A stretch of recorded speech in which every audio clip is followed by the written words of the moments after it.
Judges chapter 2.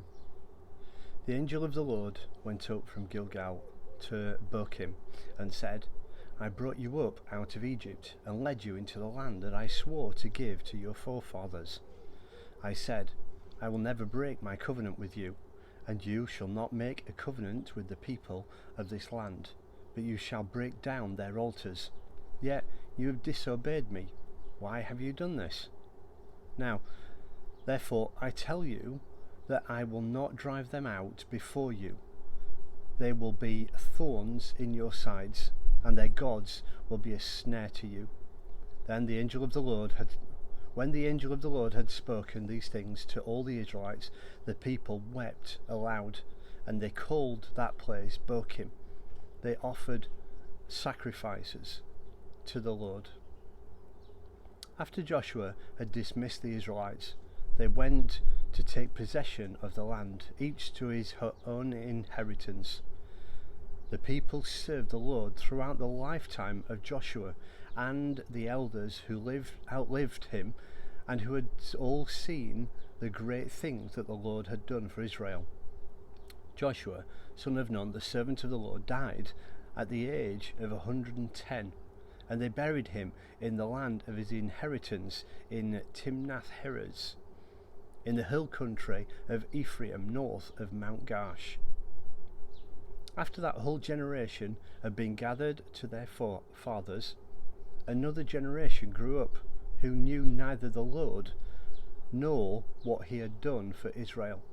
Then the Israelites did evil in the eyes of the Lord and served Baal. They forsook the Lord, the God of their fathers, who had brought them out of Egypt. They followed and worshipped various gods of the peoples around them. They provoked the Lord to anger, because they forsook him and served Baal and Ashtoreths. In his anger against Israel, the Lord handed them over to raiders who plundered them. He sold them to their enemies all around, whom they were no longer able to resist. Whenever Israel went out to fight, the hand of the Lord was against them to defeat them, just as he had sworn to them. They were in great distress. Then the Lord raised up judges who saved them out of the hands of the raiders. Yet they would not listen to their judges, but prostitute themselves to other gods and worship them. Unlike their fathers, they quickly turned from the way in which their fathers had walked, the way of obedience to the Lord's commands. Whenever the Lord raised up a judge for them, he was with the judge, and saved them out of the hands of their enemies as long as the judge lived. For the Lord had compassion on them, as they groaned under those who oppressed and afflicted them. But when the judge died, the people returned to the ways even more corrupt than those of their fathers. Following other gods and serving and worshipping them, they refused to give up their evil practices and stubborn ways.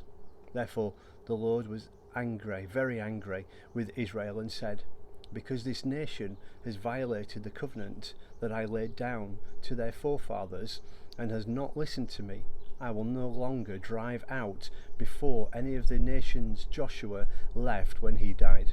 I will use them to test Israel and to see whether they will keep the way of the Lord and walk in it as their forefathers did.